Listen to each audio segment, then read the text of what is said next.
Israel अपने दुश्मन number 1 Hamas को गाजा में विस्फोटक स्टाइल में पीट रहा है। इजरायल अपने दुश्मन नंबर 2 हिजबुल्लाह को मिसाइल मार मार कर घुटने पर ला चुका है। इजरायल ने दुश्मन नंबर 3 हूथी को जंगी जेट से दहलाकर हद में रहने के लिए मजबूर कर दिया है। इजरायल ने दुश्मन नंबर 4 आईएसआईएस को सीरिया से करीब करीब साफ कर दिया है। इजरायल का दुश्मन नंबर 5 ईरान अपने समर्थक ग्रुप की तबाही देख सदमे में है।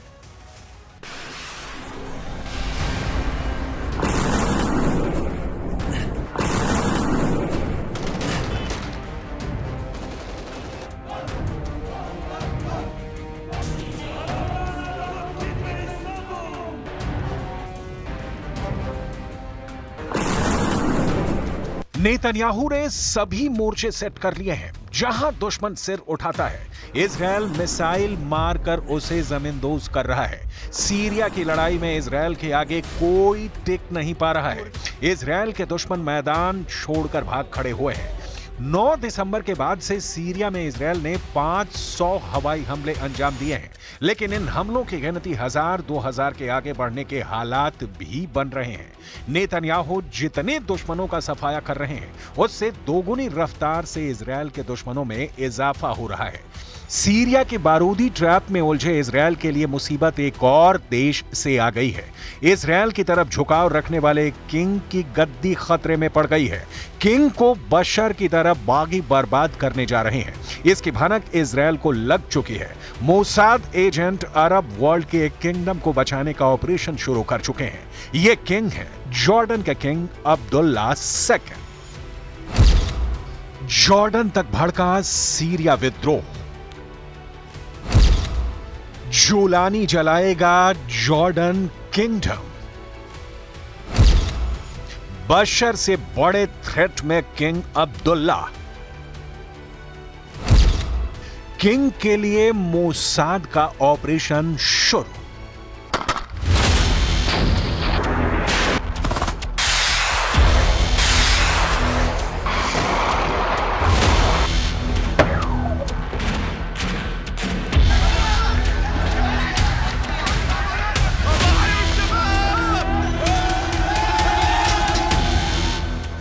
जॉर्डन विद्रोह से जुड़ा लेटेस्ट अपडेट यह है कि इजरायल इसके खिलाफ है। इजरायल ने किंग अब्दुल्ला को बचाने का अभियान मोसाद एजेंट को दे दिया है। नेतन्याहू कैबिनेट में भी इस बड़े खतरे पर मंथन चल रहा है। सीरिया में विद्रोही लड़ाकों ने जैसे बशर अल असद को मार भगाया है, ठीक वही डर जॉर्डन को लेकर नेतन्याहू ने जताया है। मतलब एक और इस्लामिक देश के अंदर तख्ता पलट का खतरा मंडराने लगा है। इजरायल ने चिंता जताई है कि सीरिया में विद्रोहियों को बढ़त जॉर्डन में भी चरमपंथ को बढ़ावा दे रही है, जिससे किंग अब्दुल्ला खतरे में है। इन चिंताओं के बीच इजरायली खुफिया एजेंसियों के अधिकारियों ने जॉर्डन का दौरा किया है।